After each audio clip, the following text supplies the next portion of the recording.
So welcome back.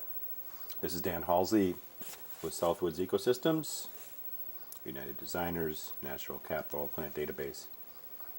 Just showing you another tool that we have in Adobe Illustrator, and that is brushes, custom brushes, so to speak. We can use lots of different shapes, and as we do a line, we can, like say we're doing lots of symbols, but we have a long area to do along a contour line, we're doing a hedge, or we're doing, say, a long swale on the berm. Adding all those plants by hand takes some time, maybe not very accurate, and what we want to do is do that quickly. So one way of doing that is making our polyculture, which we have here, and making that into a brush.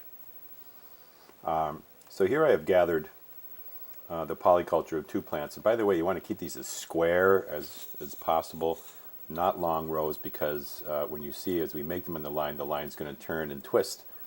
And the more square or rounded your symbol is that you're making into a brush, the better. So this is already a symbol that we've made here in these two plants. If we want to edit it, we double click on that and we can actually change our symbol, where things are. And as these things kind of move together, you might want to go back and edit, because these are side by side, so we want to make sure that the left side kind of tucks neatly into the right side. So we'll close that, turn on our brushes, and then I can grab this symbol now. See, it's all one thing, and drag this onto, as you've seen I've done it before, drag this onto and add to my brushes library. It's going to ask me what I'm looking for. What we're going to do is a scatter brush, and then there's a few other things it's asking. We'll just call this Poly 2 for now. You can change the size of it as it appears on the line. You can change the spacing, which can be important, and you can change these as you've done it and apply it later if you want the spacing between these to be on your lines to be farther apart or closer apart. Especially if they're individual plants, you can change the spacing in between the two plants. In groups, you just want to be more specific depending upon what's on the left and right as these go together. If you click on rotation relative to page, it's always straight up and down, north south, so the plants will always face up and down, and that would be north and south depending upon which way your compass is and how you have it oriented on the page. Or you can have it as path, and as the path itself turns and arcs, these plants will also arc, so you're following the path. That's when I usually use to keep it oriented to the contour. A little easier to go by, but you can also, if it's very important to have north and south orientation, then go by the page and everything will always face north and south. And I don't do that a lot myself. So we click OK. Now we have that symbol in our brushes. I'm going to grab a pencil in this case, make a line, click on these plants, and there they are.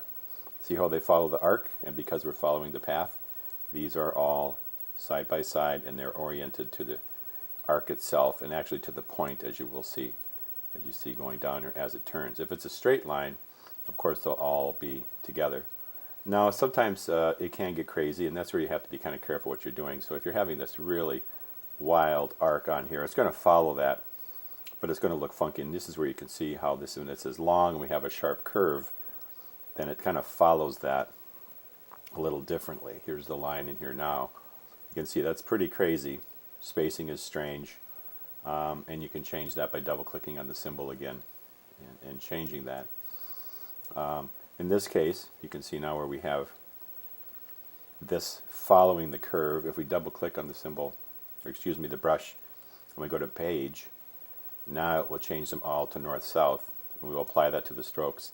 And you can see that they're following the curve, but they're always level. They're always going with the north-south of the page. If that's important to you, that it happens that way, the way your plants are, that's good too.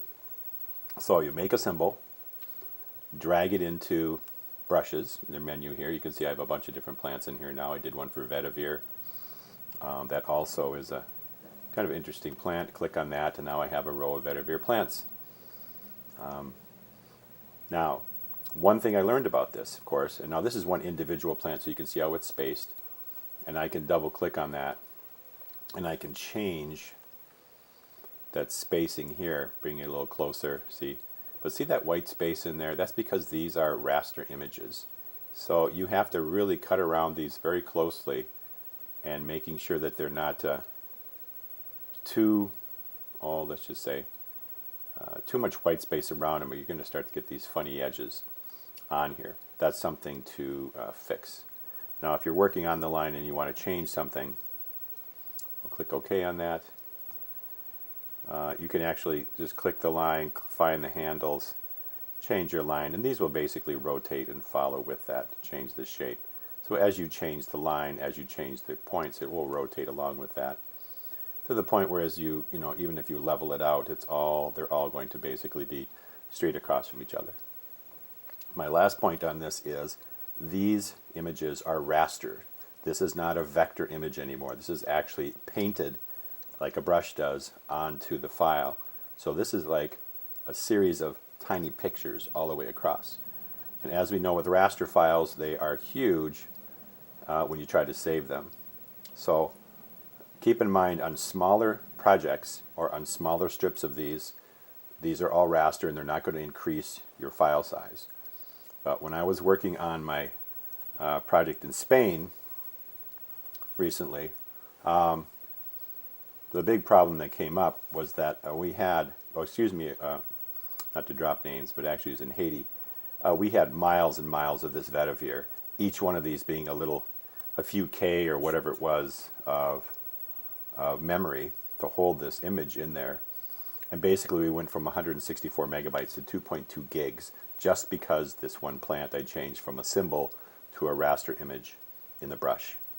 So keep that in mind, file size. It does look great though if you have, obviously you have all these great symbols that you've made and have those. It saves a huge amount of time and easily change because you can select all these lines in the same folder in your layer menu, in the same group anyway, and then change them all at the same time. So there's lots of great things that you can do with this. It just does increase your file size. And if you're working on, say, 100 acres or 160 acres with lots of plants in raster, now you're back to a Photoshop file and it's going to be huge as opposed to using the vector symbols, which basically take really no memory at all.